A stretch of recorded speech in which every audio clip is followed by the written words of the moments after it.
Assalamu alaikum. A very good morning to all of you. આપણે last લેક્ચરની અંદર વિજ્ઞાનની અંદર પ્રકરણ 5 શરૂ કર્યું હતું અને એની અંદર એક ભૂલ એવી થઈ ગઈ હતી કે રેકોર્ડ નહીં થયું હતું. તો આજે આપણે ફરીથી એને રિપીટ કરીએ. તો પ્રકરણ 5 છે સજીવનો પાયાનો એકમ. એટલે કે કોઈ પણ સજીવ હોય છે તે સજીવ શેનો બનેલો હોય છે અને તેની અંદર તેનો પાયાનો એકમ શું હોય છે તેના આ આખો ચેપ્ટર રહેલો છે. તો એની આપણે વાત કરવાની છે. તો શરૂઆત અહીંયા ત્યાંથી કરીએ કે 1665 ની અંદર 1665 ની અંદર એક વૈજ્ઞાનિક હતા જેમનું નામ હતું રોબર્ટ હુક. બરાબર. એમણે શું કર્યું કે પહેલાના જમાનાની અંદર જે બોટલો આવતી હતી એ બોટલો જે છે તે કાચની હતી અને એની ઉપર જે ઢાંકણું લાગતું હતું તે ઢાંકણું એટલે કે ઉપર જે બુચ હતું એ બુચ જે છે તે લાકડાનું બનાવવામાં આવતું હતું. એટલે લાકડાની છાલની અંદરથી બનાવવામાં આવતું હતું. તે રીતે તમે અહીંયા જોઈ શકો છો કે લાકડાની ત્વચા અથવા તો છાલ. તો એમણે શું કર્યું કે એ બુચનું પાત્રો છેદ લીધું. બુચનું પાતળું છેદ લીધું અને તેને અવલોકન કર્યું. અવલોકન શેમાં કર્યું? તો તેમણે પોતાના દ્વારા જે સૂક્ષ્મદર્શક યંત્ર બનાવવામાં આવેલું હતું તે સૂક્ષ્મદર્શક યંત્ર વડે તેને અવલોકન કર્યું. તો અવલોકન કરતા એમને શું જોવા મળ્યું? તો અનેક નાના નાના ખાનાઓ તેમને જોવા મળ્યા. અને એ ખાનાઓ કેવા હતા? જેવી રીતે મધપૂડો હોય છે તે મધપૂડાની અંદર જેવા ખાના હોય છે, બરાબર, તો એવા ખાનાઓની રચના તેને આ છાલની અંદર જોવા મળી. બરાબર. તો એ રોબર્ટ હુક નામના વૈજ્ઞાનિકે આ ખાનાઓને નામ આપ્યું કોષ. શું નામ આપ્યું? કોષ. બરાબર. કોષ એને ઇંગ્લિશમાં આપણે સેલ કહેવામાં આવે. બરાબર છે. આ લેટિન ભાષાનો શબ્દ છે અને એનો અર્થ થાય છે નાનો ઓરડો, એટલે કે નાનો ખંડ. બરાબર. તો આવા ઘણા બધા ખંડો ધરાવતું એક રચના જોવા મળી જેની અંદર નાના નાના આવા ખંડો હતા. તો તેને નામ આપ્યું કોષ. બરાબર. આગળ જઈએ.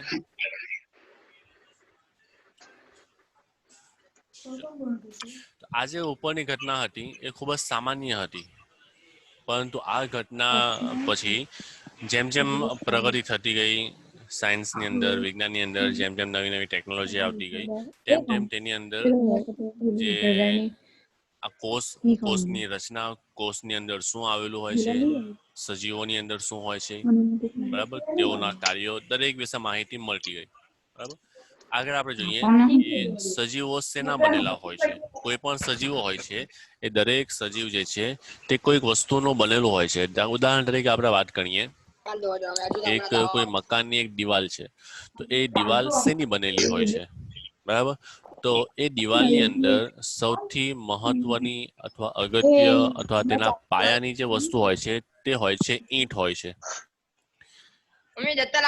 એક ઈંટ હોય, એની બાજુમાં બીજી હોય, એની બાજુમાં બીજી હોય. તો આ રીતે ઘણી બધી ઈંટ જે છે તે ભેગી મળીને એક દિવાલની રચના કરે છે, એક દિવાલ બનાવે છે, તેને જોડે છે. બરાબર. અને આવી ઘણી બધી દિવાલો ભેગી થઈને એક નાનો ઓરડો બને છે, એક નાનો ખંડ બને છે. બરાબર. આવા નાના નાના ખંડો ભેગા થઈને અથવા ઓરડાઓ ભેગા થઈને એક મોટી ઇમારત બને છે. બરાબર. આથી આપણે કહી શકીએ કે કોઈ એક મોટી ઇમારત છે. એ ઇમારત શેમાંથી બની છે? ઈંટની અંદરથી. એટલે એ ઇમારતનો પાયાનો એકમ ઈંટ છે. એવી જ રીતે આપણી અંદર, એટલે કે સજીવોની અંદર, સજીવોમાં પણ સજીવનું જે આખું શરીર છે તે શેનું બનેલું હોય છે? કોષનું બનેલું હોય છે. અને એક બધા કોષો જ્યારે ભેગા મળે ત્યારે તેને કહેવામાં આવે છે પેશી. આવી ઘણી બધી પેશીઓ જ્યારે ભેગી મળે ત્યારે તેને કહેવામાં આવે છે અંગ. અને આવા ઘણા બધા અંગો જ્યારે ભેગા મળે છે તો ભેગા મળીને એક આખી રચના બનાવે છે જેને આપણે શરીર તરીકે ઓળખીએ છીએ, જેને આપણે શરીર કહેવામાં આવે. ઓકે.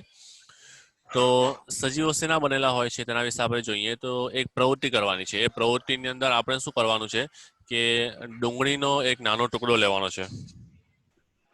ડુંગળીનો એક નાનો ટુકડો, એટલે કે આપણે જે ઘરોમાં જ આપણે ડુંગળી ખાઈએ છીએ, પ્યાજ ખાઈએ છીએ, તે પ્યાજ લેવાની છે. અને એ પ્યાજની જે છાલ હોય ઉપરની, સામાન્ય રીતે એ પ્યાજની ઉપરની જે છાલ હોય છે તે સૂકી છાલ હોય છે, લાલ કલરની અથવા કથ્થાઈ કલરની સૂકી છાલ હોય છે. એ છાલને તમે કાઢો, બરાબર, તો એના નીચે બીજી એક પાતળી બીજી મતલબમાં એક લીલી છાલ આવે છે, બરાબર. ઉપરની સૂકી છાલ હોય છે, નીચેની લીલી છાલ હોય છે. એની અંદર પણ એની ઉપર એક પાતળું પડ આવેલું હોય છે. તો એ પાતળું પડ કાઢવામાં આવે છે અને એ પાતળા પડને કાઢીને તેને પાણીથી ભરેલા વોચ ગ્લાસની અંદર મૂકવામાં આવે છે, બરાબર. વોચ ગ્લાસમાં મૂકવામાં આવે છે. એ વોચ ગ્લાસની અંદર એટલા માટે મૂકવામાં આવે છે કારણ કે તે સુકાઈ ન જાય. તેની અંદર પાણી હોય તો એ લીલું અને લીલું રહેશે, તો એ સુકાઈ ન જાય એટલા માટે તેને વોચ ગ્લાસમાં મૂકવામાં આવે છે. ત્યારબાદ એને શું કરવામાં આવે છે, તો એક સ્લાઇડ લેવામાં, આ વોચ ગ્લાસ જે છે એક રકાબી જેવી એક પાત્ર છે જેની અંદર પાણી રહે છે.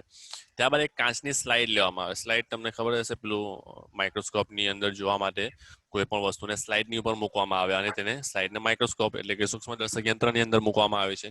તો હવે એક સ્લાઇડ લેવામાં આવે છે. એ સ્લાઇડની ઉપર પાણીનો એક ડ્રોપ એટલે કે પાણીનો એક ટીપું મૂકવામાં આવે છે. હવે આ જે વોચ ગ્લાસની અંદર આપણે જે નાના ટુકડો રાખેલો છે, એટલે આ જે ડુંગળી છે એ ડુંગળીના નાના ટુકડાઓ જે છે એના પડના, તો એ પડના ટુકડાઓને લઈને સ્લાઇડની ઉપર મૂકેલા જે પાણીનું ટીપું છે તેની અંદર મૂકવામાં આવે છે, બરાબર. તો એ મૂક્યા બાદ એ સીધું રહે, અંદરથી વળી ન જાય એની કાળજી રાખવામાં આવે છે. અને ત્યારબાદ તેની ઉપર ફરીથી એક પાણીનું એક ડ્રોપ મૂકવામાં આવે અને ત્યાર પછી તેની ઉપર એક ટીપું આયોડીનનું મૂકવામાં આવે છે. આયોડીન એટલા માટે કે એનો કલર થોડો કેવો હોય છે કે પીરાશ પડતો હોય છે, એટલે તમને એ રચના જે કંઈ પણ દેખાશે એ થોડી પીળા કલરની દેખાશે, એટલા માટે એ ડ્રોપ મૂકવામાં આવે છે. ત્યારબાદ તેને કવર સ્લીપથી ઢાંકી દેવામાં આવે. કવર સ્લીપ જે છે તે પાતળી કાચની એક રચના છે, નાની અમથી રચના છે, 1 બાય 1 સેન્ટીમીટરની.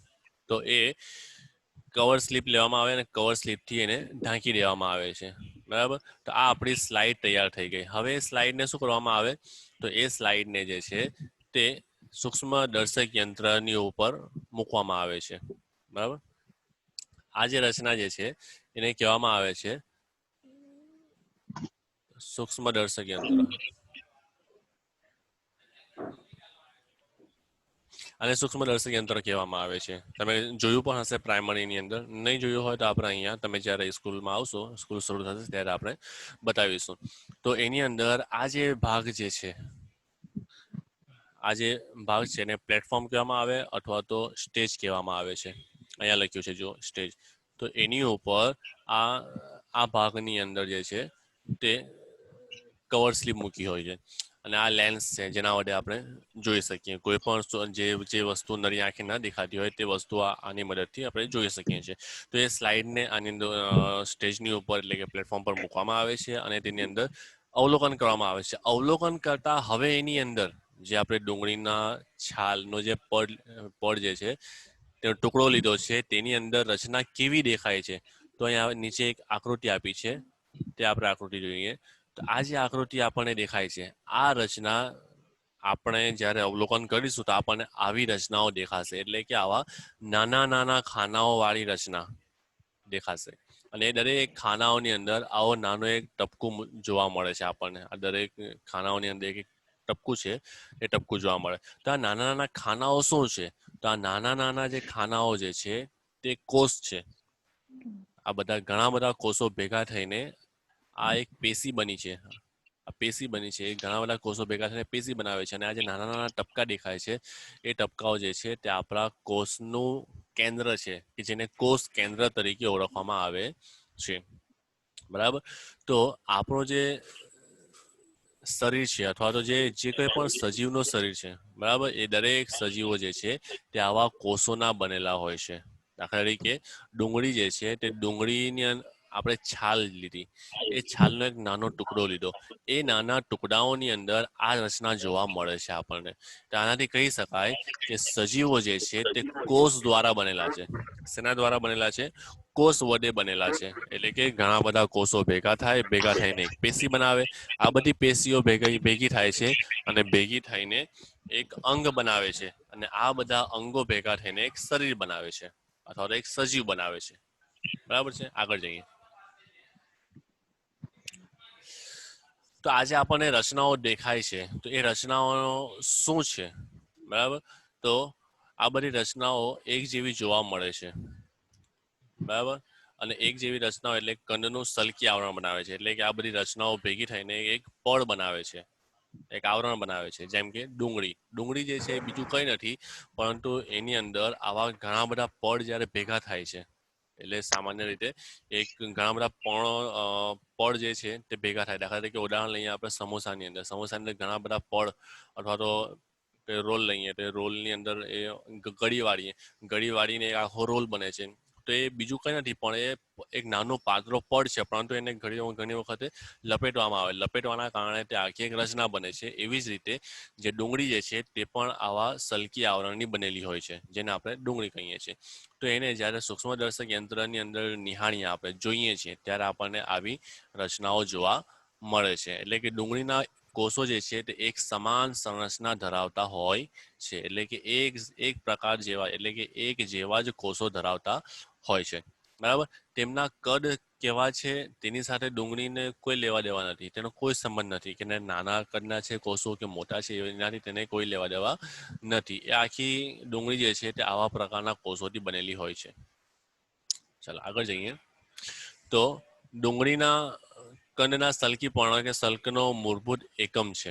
એટલે આપણે જે નિહાળીએ, એટલે કે જે આપણે કોષો જોયા, એ કોષો જે છે તે ડુંગળીની અંદર જે સલ્કીપર્ણ કે સલ્ક એટલે કે જે ડુંગળી જે છે તેના જે પડ જે છે તેનો મૂળભૂત એકમ છે. જેવી રીતે દિવાલની અંદર દિવાલનો મૂળભૂત એકમ ઈંટ હોય છે, એવી જ રીતે ડુંગળીની અંદર તેના જે પર્ણો હોય, એટલે કે તેના જે પડ હોય છે, બરાબર, એ પળનો મૂળભૂત એકમ જે છે તે કોષ છે. અને એ આપણે અત્યારે જે આગળ જોઈ ગયા. માત્ર ડુંગળી જ નહીં, પરંતુ જેટલા પણ જીવજંતુ આપણી આસપાસ જોવા મળે છે, જેટલા પણ જીવજંતુઓ હોય, જેટલા પણ સજીવો હોય છે, તે દરેક સજીવો જે છે તે કોષોના બનેલા હોય છે. બરાબર, તો અહીંયા આ આપણે જોઈ લીધું કે કોષ કોને કહેવામાં આવે, કોષ કેવા દેખાય છે, બરાબર, અને સજીવ શરીરની અંદર કોષની અગત્યતા શું રહેલી છે એ આપણે જોઈ લીધું. હવે આપણે જોવાનું છે કે આ કોષ જે છે એ કોષો દ્વારા જે કંઈ પણ સજીવો બને છે તે સજીવો કેવા પ્રકારના હોય છે. તો એ સજીવો જે છે તે મુખ્યત્વે બે પ્રકારના હોય છે.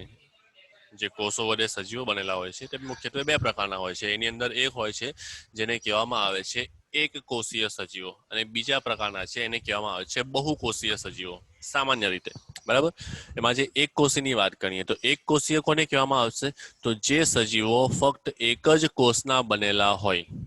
જે સજીવો ફક્ત એક જ કોષના બનેલા હોય તેને કહેવામાં આવે છે એક કોષીય. એક કોષીય એટલે આપણે અહીંયા જો આ આકૃતિ છે, આની અંદર ઘણા બધા કોષ રહેલા છે, બરાબર. તો એ ઘણા બધા કોષોની અંદર ડ્રો કરીને બતાવું. આ કોષો છે, બરાબર. આ ઘણા બધા આવા કોષો છે. આ કોષની અંદર તેઓનું કેન્દ્ર છે, બરાબર. તો આ ઘણા બધા કોષો છે, પરંતુ એક કોષીયની અંદર શું હશે કે ફક્ત અને ફક્ત એક જ કોષના બનેલા હશે. આવો કોઈ કોષ હોય, બરાબર, તો આ એક જ કોષના બનેલા હોય છે. આ કોષનું કોષ કેન્દ્ર છે વચ્ચે. તો આ એક જ કોષના જે સજીવો બનેલા હોય તેમને કહેવામાં આવે છે એક કોષીય, બરાબર. તો એવા સજીવોને કહેવામાં આવે છે એક કોષીય, બરાબર. બીજા હોય છે બહુકોષીય. બહુકોષીય એટલે જેઓની અંદર આવા ઘણા બધા કોષો આવેલા હોય, આવા પ્રકારના ઘણા બધા કોષો આવેલા હોય, બરાબર. અને કોષોની રચના વડે પેશી બને, પેશી ભેગી થઈને કોઈ અંગ બને, બરાબર, અથવા તો આખો એક સજીવનું શરીર બને છે. તો તેને કહેવામાં આવે છે બહુકોષીય. તેને શું કહેવામાં આવે, બહુકોષીય કહેવામાં આવે છે. આપણે આગળ જઈએ. હવે એક કોષીય ના આપણે ઉદાહરણ લઈએ. તો એક કોષીય વિશે આપણે સમજી ગયા, એક કોષીય કોને કહેવામાં આવે છે. તો તેની અંદર કેટલાક ઉદાહરણ છે. હવે એક કોષીય ક્યારે ખબર પડી, તો જ્યારે વિશાલન ક્ષમતા ધરાવતા લેન્સના સંશોધન થયું. એટલે વિશાલન ક્ષમતા એટલે પહેલાના જમાનામાં, એટલે કે 1665 ની અંદર જે માઇક્રોસ્કોપ શોધવામાં આવ્યું હતું તે ખૂબ જ સાદું હતું, બરાબર, તે વધુ નજીકથી જોઈ શકાય એવું નહીં હતું, પરંતુ જેમ જેમ પ્રગતિ થતી ગઈ, જેમ જેમ ટેકનોલોજીનો વિકાસ થતો ગયો, તેમ તેમ નવા નવા પ્રકારના એવા લેન્સ શોધવામાં આવ્યા કે જે ખૂબ જ ઝીણું એટલે કે નરી આંખે જોઈ ન શકાય એવા ઘણા બધા ખૂબ જ સૂક્ષ્મ વસ્તુને પણ જોઈ શકતા હતા. તો ત્યારબાદ જાણી શકાયું કે આવા એક કોષનું બંધારણ ધરાવતા સજીવો પણ અસ્તિત્વ ધરાવે છે અને તેઓના ઉદાહરણ છે અમીબા. તેઓનું એક સૌથી સામાન્ય ઉદાહરણ છે અમીબા. બરાબર છે. ત્યારબાદ આપણે બીજા ઉદાહરણ લઈએ. ત્યારબાદ બીજું એક ઉદાહરણ આવે છે પેરામિસિયમ. બરાબર, અહીંયા તમે જોઈ શકો પેરામિસિયમ. એક ઉદાહરણ છે ક્લેમિડોમોનાસ અને બીજું એક ઉદાહરણ છે બેક્ટેરિયા. બરાબર, તો આ જે અમીબા, પેરામિસિયમ, ક્લેમિડોમોનાસ અને બેક્ટેરિયા આ જે છે તે એક કોષીય સજીવો છે. એટલે કે ફક્ત અને ફક્ત એક જ કોષના બનેલા હોય છે. બરાબર, આવા સજીવોને કહેવામાં આવે છે એક કોષીય સજીવો. બરાબર, ચલો બીજી વાત કરીએ આપણે કે બહુકોષીય સજીવો. તો બહુકોષીય સજીવો જે હોય છે એ શરીરમાં ઘણા બધા કોષોના બનેલા હોય છે. બહુકોષીય સજીવ શરીરમાં ઘણા કોષોનો સમૂહ બનાવે છે.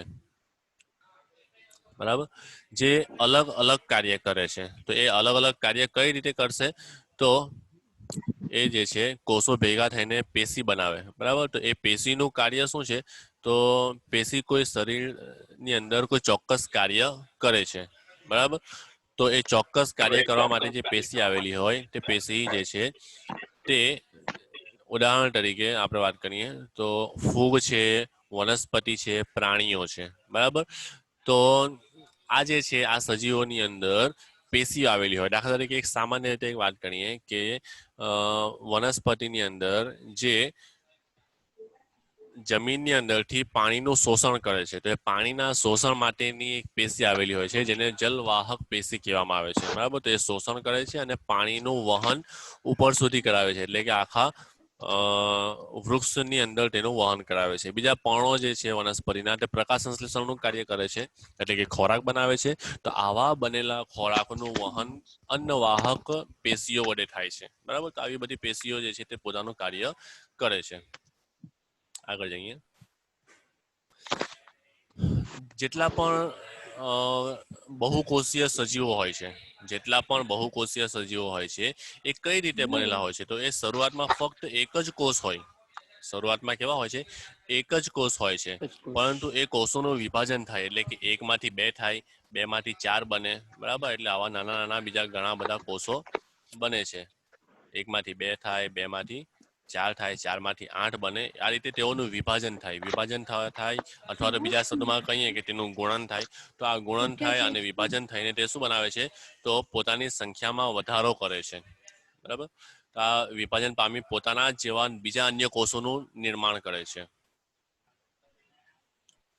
અને એ નિર્માણ કરીને પેશી બને, પેશીમાંથી અંગો બને.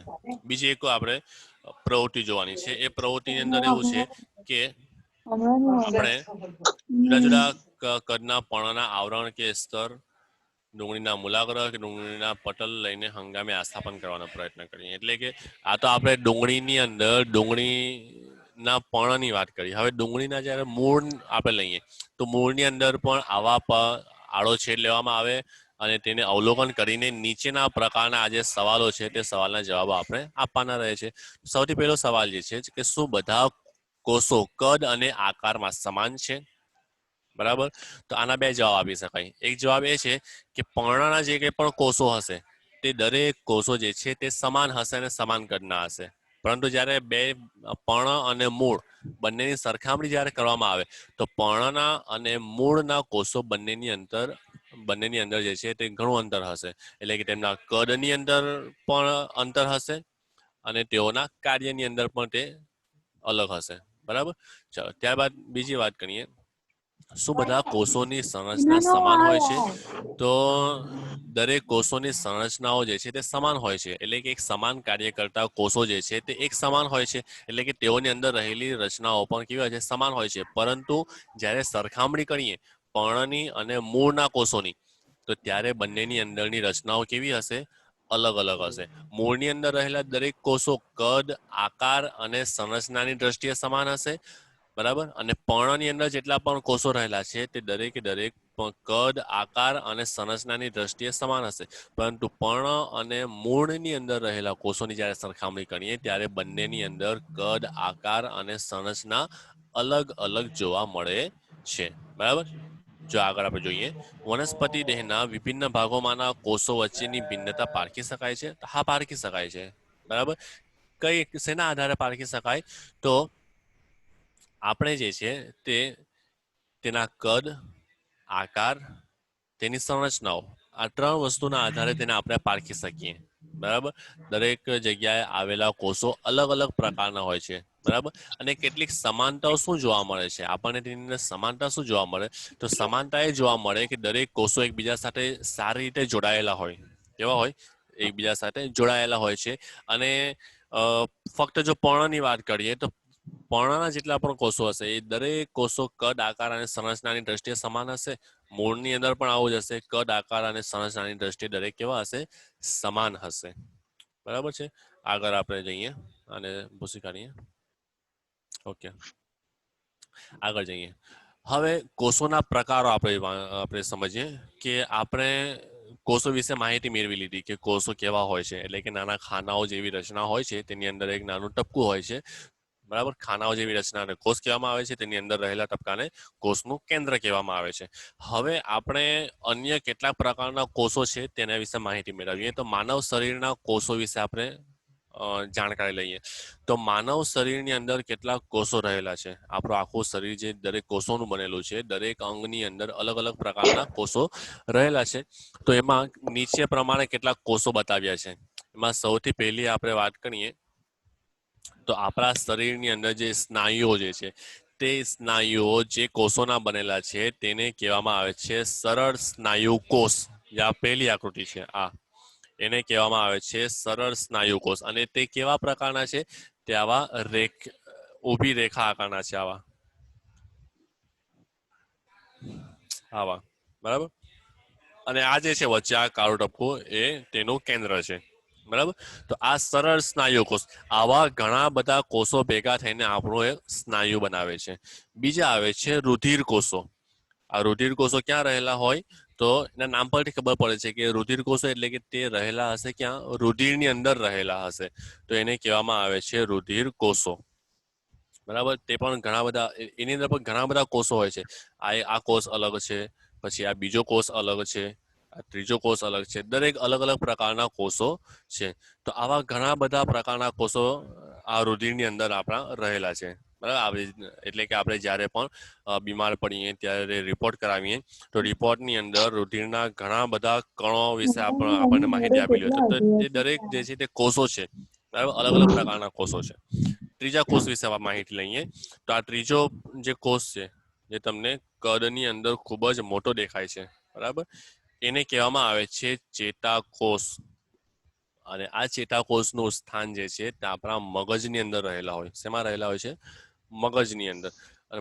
અને મગજમાંથી જે કરોડરજ્જુ નીકળે છે અને એના સાથે જે ચેતાઓ જોડાયેલી હોય, જે આખા શરીરની અંદર ફેલાયેલી હોય છે, તે જે છે આ ચેતાકોષના બનેલા હોય છે. અને આ ચેતાકોષ જે છે તે આપણા આખા શરીરનો સૌથી મોટામાં મોટો કોષ છે. ચેતાકોષ જે છે તે શરીરમાં રહેલા દરેક કોષોની અંદર સૌથી મોટા કદનું કોઈ કોષ હોય તો તે છે ચેતાકોષ. યાદ રાખજો. બરાબર. તેની રચના આ પ્રકારે દેખાય છે. બરાબર. ત્યારબાદ બીજો એક કોષ જે છે તે અંડકોષ છે. બરાબર. અંડકોષ જે છે તે જનનકોષ તરીકે ઓળખવામાં આવે છે, કે જે સ્ત્રીઓની અંદર અને પુરુષોની અંદર બંનેની અંદર અલગ અલગ હોય છે.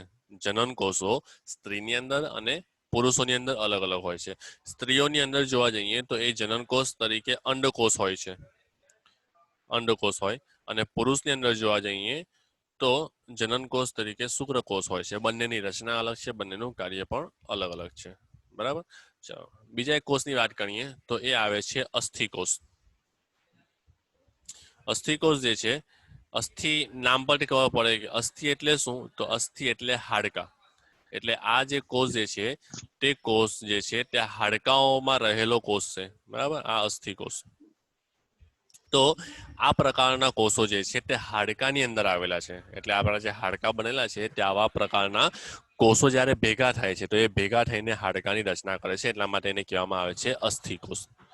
બીજો એક કોષ જોઈએ આપણે, તો એ કોષ અહીંયા છે ચરબી કોષ, અથવા તો એને કહેવામાં આવે છે મેદકોષ. નામ પરથી ખબર પડે કે તે ચરબીનો કોષ છે, એટલે આપણા શરીરની અંદર જેટલી પણ જગ્યાએ ચરબી હશે તે ચરબી જે છે તે આ કોષ વડે બનેલી હોય છે, અને આ કોષની રચના તમે જોઈ શકો કે ગોળાકાર અથવા તો વર્તુળાકાર તેની રચના જોવા મળે છે. અને ઉપરના ભાગે અહીંયા તમને એક કાળો ટપકું જે દેખાય છે તે ચરબીનો કેન્દ્ર છે, એટલે કે ચરબીના કોષનું કેન્દ્ર છે. અને આ જે વચ્ચેની ભાગ જે છે આ આખો ભાગ, એ આખા ભાગની અંદર ચરબીનો ભરાવો થયેલો હોય છે, એટલે ચરબી રહેલી હોય છે. બરાબર, તો આ છે આપણા શરીરની અંદર આવેલા કેટલાક પ્રકારના કોષો, વિવિધ કોષો. બરાબર, એમાં સૌથી પહેલું આપણે જોયું સરળ સ્નાયુ કોષ, બીજા જોયા રુધિરમાં રહેલા કોષો, પછી જોયું ચેતાકોષ કે જે આપણા શરીરનો સૌથી મોટામાં મોટો કોષ છે, અંડકોષ કે જે સ્ત્રીઓમાં હોય છે, શુક્રકોષ પુરુષોમાં જોવા મળે છે, અસ્થિકોષ જે આપણા હાડકાઓમાં જોવા મળે છે, અને મેદકોષ અથવા તો ચરબી કોષ જે છે તે આપણા શરીરમાં જે જગ્યાએ ચરબી રહેલી હશે તે દરેક જગ્યાએ ચરબીની અંદર આ કોષ રહેલો, એટલે કે આ ચરબી કોષ અથવા મેદકોષ વડે ચરબી બને છે. તો આપણા શરીરના કેટલાક કોષોના પ્રકાર છે. આગળ જઈએ.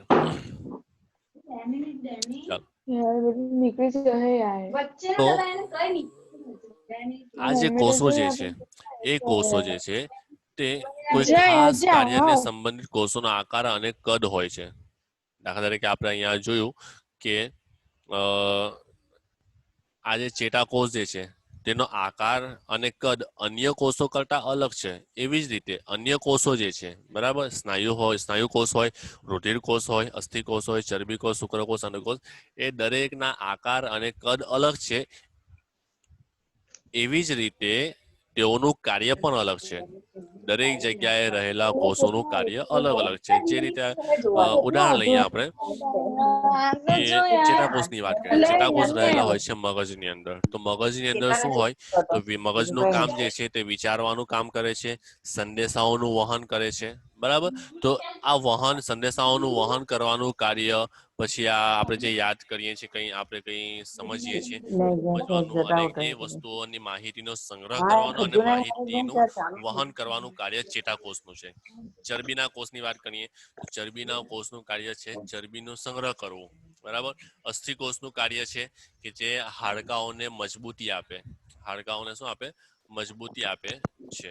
ત્યારબાદ રુધિરના કોષો છે, સ્નાયુ કોષો છે, દરેકનું અલગ અલગ કાર્ય હોય છે. તો અહીંયા લખ્યું છે કે તેઓ વિશિષ્ટ,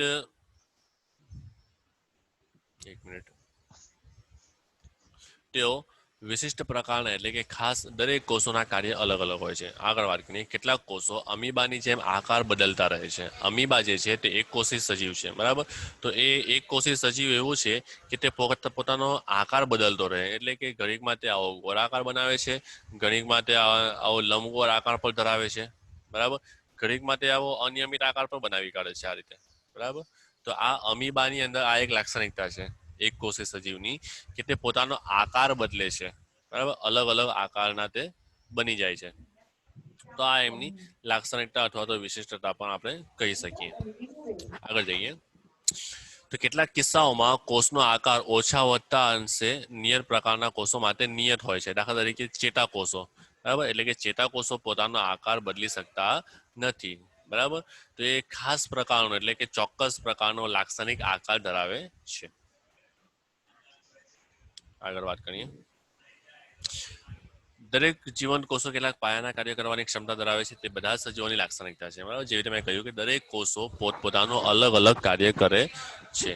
બરાબર, જીવંત કોષ કેવી રીતે આ પાયાના કાર્યો કરે છે, એટલે જીવંત કોષોને પણ દરેક કોષો જે હોય છે તે કોષોની અંદર કાર્ય કરવા માટેની અલગ અલગ રચનાઓ આવે છે. એ સંરચનાઓને કહેવામાં આવે છે કોષીય અંગિકા. તો આ કોષીય અંગિકાઓ વડે કાર્ય થાય છે। જેવી રીતે આપણું શરીર છે, શરીરના અંદર જે કાર્ય થાય છે તે શેના વડે થાય છે? તો શરીરના અંગો વડે થાય છે। તો એ અંગ જે છે તે કાર્ય કરે। તો એવી જ રીતે કોઈ કોષ હોય તો કોષનું કાર્ય કોણ કરશે? તો કોષમાં રહેલી નાની નાની રચનાઓ કે જેને કોષીય અંગિકાઓ કહેવામાં આવે છે, તો એ કોષીય અંગિકાઓ વડે કોષનું કાર્ય થાય છે। દાખલા તરીકે આપણા શરીરની અંદર અંગો આવેલા હોય, ચાલવા માટે પગ હોય, કોઈ વસ્તુ પકડવા માટે, ઉચકવા માટે હાથ હોય, જોવા માટે આંખ હોય, સાંભળવા માટે કાન હોય, વિચારવા માટે મગજ હોય, બરાબર? તો આ કાર્યો, જેટલા પણ કાર્યો છે એને કહેવામાં આવે છે શ્રમ વિભાજન, બરાબર? તો જેવી રીતે મનુષ્યની અંદર શ્રમ વિભાજન જોવા મળે, એટલે કાર્યોનું વિભાજન જોવા મળે છે, એવી જ રીતે દરેક એક કોષીય સજીવ હશે તો તેની અંદર પણ દરેક આ જે પાચન છે, ખોરાકનું ગ્રહણ છે, પાચન છે, બરાબર, ઉત્સર્જન છે, તે કાર્ય કરવા માટેની રચના હશે તેને, અને એ જો એક કોષની અંદર હોય, કોષની અંદર હશે તો એને કહેવામાં આવે છે કોષીય અંગિકાઓ, એટલે કે કોષના અંગો કે જે અલગ અલગ કાર્ય કરે છે। ઉદાહરણ તરીકે અહીંયા જો માનવ શરીરના વિભિન્ન ભાગો અલગ અલગ કાર્યો કરે છે। દાખલા તરીકે હૃદય જે છે તે રુધિર પંપનું કાર્ય કરે છે, જઠર કે જે ખોરાકનું પાચન કરે છે। એવી જ રીતે એક કોષીયની અંદર પણ શ્રમ વિભાજન જોવા મળે છે। જેમ કે દરેક કોષ કેટલાક ખાસ પ્રકારના ઘટકો ધરાવે છે, જેને શું કહેવામાં આવે? કોષીય અંગિકા, એટલે કે કોષના અંગો કહેવામાં આવે છે। દરેક પ્રકારની કોષીય અંગિકા એક નિયત કાર્ય કરે છે, બરાબર? જેવી રીતે આપણા શરીરની અંદર હૃદયનું કાર્ય છે કે રુધિરને પંપ તરીકે કાર્ય કરે, જઠરનું કાર્ય છે કે પાચનની સાથે જોડાયેલા હોય તો પાચનનું જ કાર્ય કરશે, અન્ય કોઈ કાર્ય કરવાનું નથી। તો એવી જ રીતે કોષની અંદર પણ આ જે કોષીય અંગિકાઓ છે તેઓનું કાર્ય પણ નિયત હોય છે, એટલે કે તેઓનું કાર્ય પણ ફિક્સ હોય છે, બરાબર? કયા કયા કાર્યો હોય? તો ઉદાહરણ તરીકે કોષમાં નવા દ્રવ્યનું નિર્માણ કરવું, કોષમાં નવા કોઈ દ્રવ્ય હોય તે દ્રવ્યોને બનાવવા, અથવા તો નકામા જે દ્રવ્યો હોય, બરાબર, તે દ્રવ્યોને કોષની અંદરથી દૂર કરવા, એટલે કે તેનું ઉત્સર્જન કરવું, ઉત્સર્ગ કરવું, બરાબર? એને ઉત્સર્ગ દ્રવ્યો કહેવામાં આવે, બરાબર? તો આવા કાર્ય કોષના અંદર રહેલી નાની નાની અંગિકાઓ કરે છે। આગળ જઈએ તો કોષ આ અંગિકાઓને કારણે જીવવાની ક્ષમતા ધરાવે છે અને બધા કાર્ય કરે છે, બરાબર? તો આવી જે અંગિકાઓ જે છે, જે દ્રવ્ય બનાવે, નકામા દ્રવ્યોનું ઉત્સર્જન કરે, બરાબર? અન્ય એવી રચનાઓ હોય છે કે જે કોષને ઉર્જા પૂરી પાડે છે, બરાબર? તો આવી સંરચનાઓના કારણે જે છે તે કોષ જે છે તે જીવવાની ક્ષમતા ધારણ કરે છે। આ દરેક અંગિકાઓ ભેગી થાય એટલે કે એકત્રિત થઈને એક પાયાનો એકમ બનાવે છે, જેને આપણે કોષ કહીએ છીએ, બરાબર? આખી રચનાઓ સમજાવી દઉં। દાખલા તરીકે આ માની લો, આ એક આપણો કોષ છે, કોષની અંદર આ એક કોષનું કેન્દ્ર છે, બરાબર? હવે અહીંયા આ નાની નાની આવી રચનાઓ જોવા મળે, કેટલીક આવા પ્રકારની હશે, કેટલીક આવી હશે, કેટલીક ટપકા હશે, કેટલાક આવા હશે। આ દરેક જે રચનાઓ જે છે તે દરેકનું અલગ અલગ કાર્ય છે। કેટલાકનું કાર્ય એવું છે કે તે નવા દ્રવ્યોનું નિર્માણ કરે, કેટલાકનું કાર્ય એવું છે કે તે ઉત્સર્જનનું કાર્ય કરે, કેટલી અંગિકામાં એવી હશે કે જે શું કરશે કે કોષને કાર્ય કરવા માટે જે જરૂરી ઉર્જા છે, બરાબર? તમે પ્રાઇમરીની અંદર ભણી ગયા હશો કે કણાભ સૂત્ર જે છે તે કોષનું પાવર હાઉસ છે, બરાબર? અથવા તો શક્તિઘર કહેવામાં આવે। કેમ કહેવામાં આવે? અચ્છા, કણાભ સૂત્ર જે છે એ શું છે? તો કોષનું અંગ છે કે જેને કોષીય અંગિકા કહેવામાં આવે। એ કોષ માટે જરૂરી ઉર્જા પૂરી પાડે, એટલે કે ઉર્જાનું નિર્માણ કરે છે, શક્તિનું નિર્માણ કરે છે, એટલા માટે એને કહેવામાં આવે છે પાવર હાઉસ, બરાબર? તો એનો કાર્ય શું છે કે ઉર્જાનું નિર્માણ કરવું। તો આ પણ એક શું છે કે કોષીય સંરચના છે, એટલે કે કોષીય અંગિકા તેને આપણે કહી શકીએ। તો એવી રીતે તે કાર્ય કરે છે, એટલે કે દરેક કોષ માટે પોતાની કોષીય અંગિકા હોય છે, અને દરેક અલગ અલગ કોષીય અંગિકાઓ જે છે તે અલગ અલગ કાર્ય કરતી હોય છે। આગળ જઈએ। રસપ્રદ છે કે બધા જ કોષો સમાન અંગિકાઓ ધરાવે છે, એટલે કે એક પેશી હોય, બરાબર? એટલે કે આ એક એક બાજુ એક કોષો, ઉદાહરણ લઈએ, માની લો કે આ દરેક કોષો છે, આ એક કોષ, આ બીજો કોષ, આ ત્રીજો કોષ, જેમ જેમ આગળ જાઓ તેમ તેમ બીજા નવા કોષો ઉમેરાતા જાય, બરાબર? આ દરેક જેટલા પણ કોષો હશે એ દરેક કોષોની અંદર જે અંગિકાઓ રહેલી હશે એ દરેક અંગિકાઓ જે છે તે સમાન હશે, બરાબર? તેઓ એક જેવી જ હશે અને દરેકનું કાર્ય પણ એક જેવું જ હશે. એવું નહીં કે આ કોષ અલગ કાર્ય કરશે અથવા પેલા બીજા એની સાથે રહેલા કોષોની અંગિકાઓ અલગ કાર્ય કરશે, એવું નહીં. એક સાથે દરેક કોષોની અંદર રહેલી અંગિકાઓ એક સાથે એક જેવું જ કાર્ય કરે છે, એટલે કે સમાન કાર્યો કરે છે. આગળ જઈએ. હવે કોષ શાનો બનેલો છે? કોષ શેનો બનેલો છે અને કોષનું બંધારણીય આયોજન કેવું છે? એટલે કે કોષની અંદર કઈ કઈ વસ્તુઓ વડે કોષ બનેલો છે, બરાબર? તો આપણે જ્યારે કોષને સૂક્ષ્મદર્શક યંત્રની અંદર જ્યારે તેનો અભ્યાસ કરીએ, કોષને સૂક્ષ્મદર્શક યંત્રની અંદર અભ્યાસ કરીએ છીએ, ત્યારે આપણને કંઈક રચનાઓ દેખાય છે. તે રચનાઓ જે છે તે દરેક કોષોની અંદર જોવા મળે છે. એમાં મુખ્યત્વે આપણને 3 વસ્તુઓ જોવા મળે છે. એમાંથી આપણે વાત કરીએ. મોટે ભાગે 3 લાક્ષણિકતા જોવા મળે છે. સૌથી પહેલું જે છે તેને કહેવામાં આવે છે કોષ રસ પટલ, બરાબર? બીજું આવે છે કોષ કેન્દ્ર અને ત્રીજું આવે છે કોષ રસ. મુખ્યત્વે દરેક જેટલા પણ કોષો હોય છે તે દરેક કોષોની અંદર આ 3 રચનાઓ આપણને જોવા મળે છે. તે આપણે અહીંયા ડ્રો કરીને, એટલે કે આકૃતિ વડે સમજવાની કોશિશ કરીએ. તો માની લો કે આ કોઈ કોષ છે. આ કોઈ કોષ છે, બરાબર? આ કોષની અંદર આ વચ્ચે તેનું કોષ કેન્દ્ર છે. આપણે શું જોઈ ગયા કે 3 વસ્તુ જોવા મળે. એક કોષ રસ પટલ જોવા મળે દરેક કોષની અંદર, કોષ કેન્દ્ર જોવા મળે અને ત્રીજી વસ્તુ જોવા મળે છે કોષ રસ, બરાબર? હવે એ ક્યાં છે? તો આ જે સૌથી બહારનું આવરણ જે છે, એટલે કે આ બહારની બોર્ડર જે છે, આ લાઈન, આ, બરાબર, જેનાથી તેનો આકાર ગોળાકાર બને છે, બરાબર? એ બોર્ડરને કહેવામાં આવે છે કોષ રસ પટલ. અથવા બીજા શબ્દોમાં આપણે જો એને કહીએ તો એને કહેવામાં આવે છે કોષ દિવાલ. શું કહેવામાં આવે? કોષ દિવાલ કહેવામાં આવે છે. અહીંયા લખી શકાતું નથી, ચાલો. એને શું કહેવામાં આવે? કોષ દિવાલ કહેવામાં આવે છે. બીજું આપણે જોઈએ કોષ કેન્દ્ર. કોષ કેન્દ્ર મેં તમને બતાવ્યું કે એ કોષ કેન્દ્ર જે છે, આ જે વચ્ચે કેન્દ્રમાં જે નાનું ટપકું દેખાતું હતું, બરાબર, તે આવું હોય છે. તો એને કહેવામાં આવે છે કોષ કેન્દ્ર. અને ત્રીજી જે રચના છે, એ ત્રીજી રચના જે છે તે છે કોષ રસ, બરાબર? રસ પરથી ખ્યાલ આવે કે રસ એટલે કોઈ પણ પ્રકારનું પ્રવાહી, અને તે જો કોષની અંદર હશે એટલે કોષમાં રહેલું પ્રવાહી. તો એ ક્યાં હશે? તો એ આ કોષની આ જે ખાલી જગ્યાઓ છે, આ આખી જગ્યાઓની અંદર તે પ્રવાહી રહેલું હોય છે, બરાબર? તો એને કહેવામાં આવે છે કોષરસ. એટલે કે કોષની અંદર 3 રચનાઓ દરેક જગ્યાએ જોવા મળે. એક તો આ બહારની જે દિવાલ છે એને કહેવામાં આવે છે કોષ દિવાલ અથવા તો કોષ રસ પટલ કહેવામાં આવે. બીજી રચના જે છે તે આ કોષ કેન્દ્ર છે અને ત્રીજી રચના જે અહીંયા કોષ રસ તરીકે આવેલી હોય છે, બરાબર છે? આગળ જઈએ.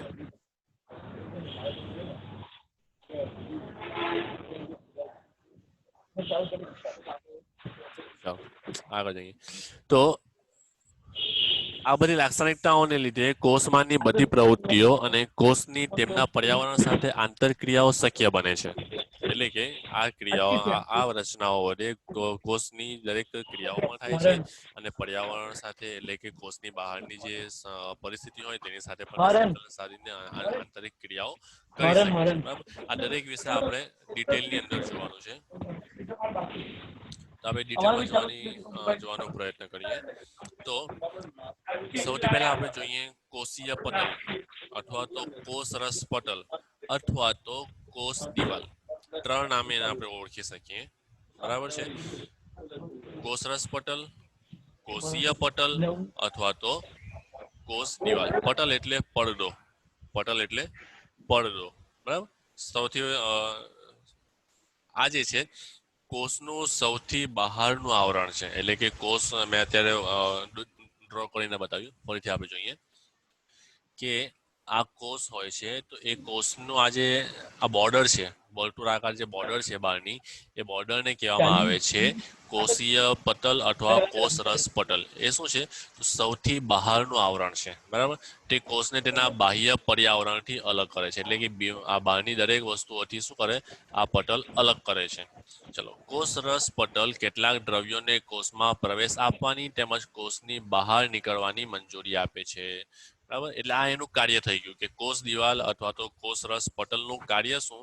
તો એનું કાર્ય એ છે કે તે કેટલાક જ દ્રવ્યોને, દરેક દ્રવ્યો નહીં, કેટલાક જ દ્રવ્યોને પ્રવેશ આપવાની અને કોષની બહાર એટલે કે એક દરવાજા તરીકે કાર્ય કરે છે. અમુકને જ અંદર આવવા દે છે અને અમુકને જ બહાર જવા પણ દે છે. બરાબર, તો એ મંજૂરી આપવાનું કાર્ય કરે છે. તે કેટલાક અન્ય દ્રવ્યોની ગતિશીલતાને પણ અવરોધે છે. બરાબર, એટલે કેટલાક દ્રવ્યો વહન થતા થતા આવે છે તો એમની ગતિને તે બ્રેક કરે છે એટલે કે રોકે છે, અવરોધ કરે છે. બરાબર, આથી જ કોષરસ